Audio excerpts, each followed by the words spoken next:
क्या किसी दुकान के नाम पर सवाल उठना इतना बड़ा विवाद बन सकता है कि पूरा शहर अलर्ट पर आ जाए? क्या मेरा नाम मोहम्मद दीपक है कह देना कानून व्यवस्था का मुद्दा बन सकता है?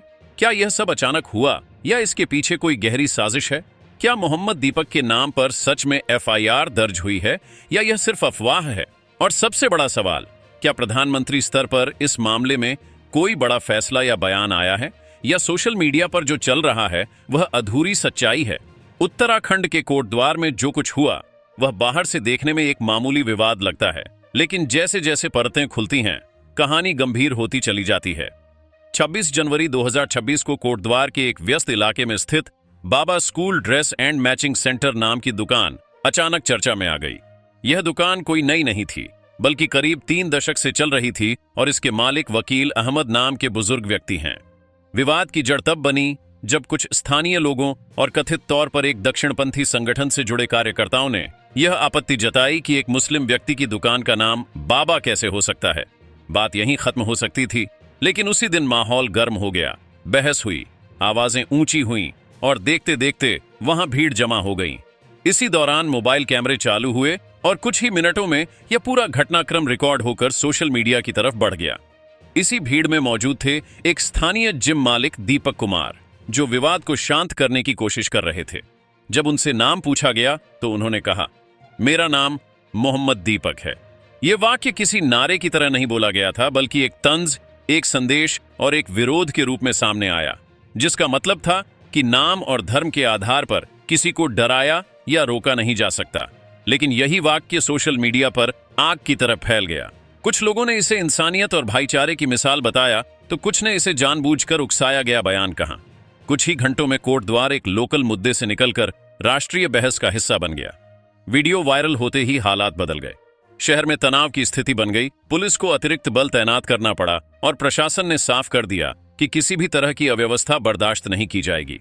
इसके बाद जो सबसे अहम बात सामने आई वह यह थी कि पुलिस ने इस पूरे मामले में एक नहीं बल्कि 3 अलग अलग एफआईआर दर्ज की। पहली एफआईआर उन लोगों के खिलाफ दर्ज हुई जो भीड़ बनाकर दुकान पर पहुंचे और कथित रूप से शांति भंग की। दूसरी एफआईआर आपसी विवाद और कथित गाली गलौज को लेकर दर्ज की गई। तीसरी एफआईआर में मोहम्मद दीपक उर्फ दीपक कुमार का भी नाम शामिल है, जिसमें आरोप है कि विवाद के दौरान उन्होंने भी उत्तेजक भाषा का प्रयोग किया। यानी यह कहना गलत होगा कि पुलिस ने सिर्फ एक पक्ष को निशाना बनाया। कार्रवाई दोनों तरफ हुई है। जैसे जैसे जांच आगे बढ़ी, राजनीतिक प्रतिक्रियाएं भी तेज होती चली गईं। कुछ विपक्षी नेताओं ने मोहम्मद दीपक का समर्थन करते हुए इसे अभिव्यक्ति की आजादी और धर्मनिरपेक्षता से जोड़ा। वहीं सत्ता पक्ष से जुड़े नेताओं और संगठनों ने इसे बेवजह तूल दिया गया मुद्दा बताया। सोशल मीडिया पर बहस इतनी तेज हो गई कि सच और अफवाह के बीच की रेखा धुंधली होने लगी। इसी बीच यह भी सामने आया कि मोहम्मद दीपक उनका कानूनी नाम नहीं है, बल्कि उन्होंने यह नाम एक प्रतीकात्मक बयान के तौर पर कहा था।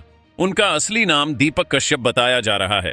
इस खुलासे के बाद विवाद ने एक और मोड़ ले लिया और लोगों ने सवाल उठाने शुरू कर दिए कि क्या यह जानबूझकर किया गया उकसावा था या सिर्फ एक भावनात्मक प्रतिक्रिया। अब सबसे बड़ा और सबसे ज्यादा पूछा जाने वाला सवाल, क्या इस पूरे मामले पर प्रधानमंत्री या केंद्र सरकार ने कोई बड़ा फैसला लिया है?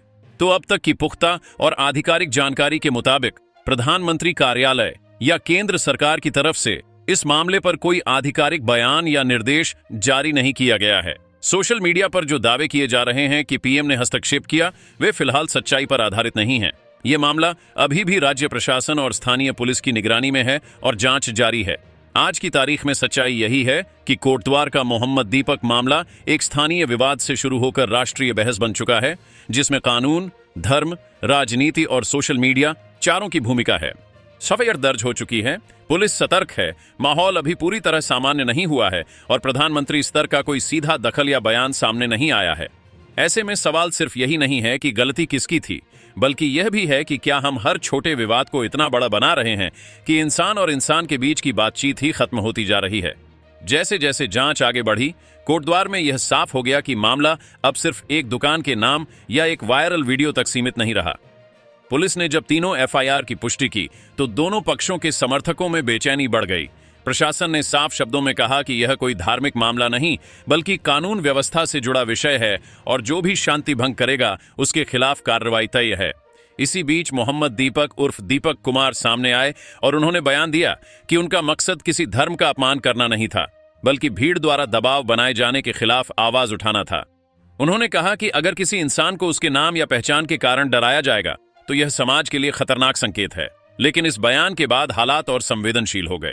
सोशल मीडिया पर उन्हें एक तरफ नायक बताया जाने लगा तो दूसरी तरफ उन पर जानबूझकर माहौल बिगाड़ने के आरोप लगाए गए।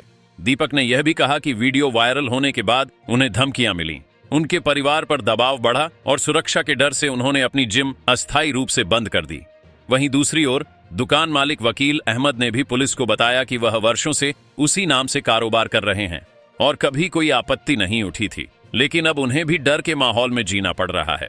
राजनीतिक बयानबाजी अपने चरम पर पहुंच गई, मगर जब लोगों की नजर प्रधानमंत्री या केंद्र सरकार पर गई तो वहां से कोई सीधा हस्तक्षेप सामने नहीं आया। न तो प्रधानमंत्री कार्यालय की ओर से कोई आधिकारिक बयान जारी हुआ और न ही किसी केंद्रीय जांच की घोषणा की गई। इससे यह बात साफ हो गई कि सोशल मीडिया पर फैल रही कई बातें सिर्फ अफवाह हैं, जिनका सच्चाई से सीधा संबंध नहीं है। राज्य सरकार और पुलिस प्रशासन ने ही पूरे मामले को संभालने की जिम्मेदारी ली है। आज की स्थिति यह है कि कोटद्वार में हालात नियंत्रण में हैं, लेकिन तनाव पूरी तरह खत्म नहीं हुआ है। FIR दर्ज हैं, जांच जारी है और पुलिस हर पहलू को खंगाल रही है, चाहे वह भीड़ की भूमिका हो, वायरल वीडियो का असर हो या फिर बयानबाजी के पीछे की मंशा। ये मामला एक उदाहरण बन गया है कि कैसे एक छोटा सा विवाद सोशल मीडिया और भावनाओं के जरिए पूरे देश में बहस का विषय बन सकता है। कहानी का निष्कर्ष यही है कि मोहम्मद दीपक को लेकर जो कुछ भी हुआ वह अभी कानून के दायरे में है, न कि किसी राजनीतिक फैसले या प्रधानमंत्री के आदेश का नतीजा। सच्चाई और अफवाह के बीच फर्क समझना अब समाज की जिम्मेदारी है, क्योंकि अगर हर वीडियो और हर बयान को बिना जांचे सच मान लिया गया तो आने वाले समय में ऐसे विवाद और भी खतरनाक रूप ले सकते हैं। यही है कोटद्वार के मोहम्मद दीपक मामले की पूरी और वास्तविक कहानी, जिसमें सवाल भी हैं, सबक भी है और एक चेतावनी भी।